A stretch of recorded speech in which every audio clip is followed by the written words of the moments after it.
L'amortissement dégressif constitue un mode d'amortissement des immobilisations. Cet amortissement n'existe pas en comptabilité et constitue des dispositions purement fiscales. Ainsi, l'amortissement dégressif ne s'applique qu'à certains biens, dits biens d'équipement, que l'entreprise peut décider d'amortir ou non sur une durée de 3 ans minimum, via une décision de gestion qui entraîne la comptabilisation d'amortissement dérogatoire. L'amortissement dégressif est un amortissement accéléré, qui consiste à amortir de manière plus importante les premières années. Pour calculer l'amortissement dégressif, nous devons au préalable calculer le taux d'amortissement linéaire. Le coefficient est soit 1,25 pour une durée fiscale comprise entre 3 et 4 ans, 1,75 pour une durée fiscale comprise entre 5 et 6 ans, ou enfin 2,25 si la durée est supérieure à 6 ans. Pour illustrer ce dont nous avons parlé, prenons un exemple.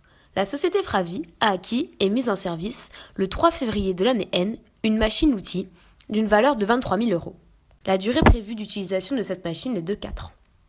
Alors, premièrement, calculons le taux d'amortissement dégressif, qui correspond au taux linéaire fois le coefficient. Celui-ci est donc égal à 31,25%. Puis, calculons la première dotation selon le mode dégressif pour l'année N. Pour cela, il nous faut déterminer une date de départ de l'amortissement. Or, la date de départ de l'amortissement dégressif est fixée au premier jour du mois d'acquisition et non à la date de mise en service. Alors, dans le cas de la société Fravi, la date de départ est le 1er février. La première dotation est donc égale à la base de l'amortissement à l'année N fois le taux dégressif fois le nombre de mois d'acquisition sur une année. Calculons ensuite la VNC, la valeur nette comptable pour l'année N, qui correspond à la base de l'amortissement de la première ligne moins le cumul des dotations. Dans un tableau en dégressif, nous devons calculer dans la première colonne le taux linéaire correspondant au nombre d'années restant à amortir, afin de savoir à quelle ligne le taux linéaire correspondant devient supérieur au taux dégressif. À partir de cette date, on passe du taux dégressif au taux linéaire correspondant. Alors, à l'année N, le taux linéaire, qui est de 25%, est inférieur au taux dégressif. On utilise donc toujours le taux dégressif.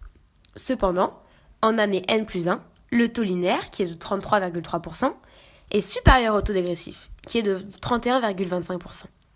On passe alors dès N plus 1 en linéaire. Autrement dit, en N plus 1, le taux appliqué est 33,3%. Passons maintenant au calcul pour l'année N plus 1. La base d'amortissement de l'année N plus 1 est désormais 16 464. Pour la dotation de l'exercice de l'année N plus 1, le calcul est le suivant. Base d'amortissement de l'année N plus 1 fois le taux linéaire correspondant. Le cumul des dotations de l'année N plus 1 correspond aux dotations de l'année N plus les dotations de l'année N plus 1. Et enfin, le calcul de la VNC est le même que pour l'année précédente, soit base d'amortissement de la première ligne moins le cumul des dotations. Ainsi de suite pour les années N plus 2 et N plus 3.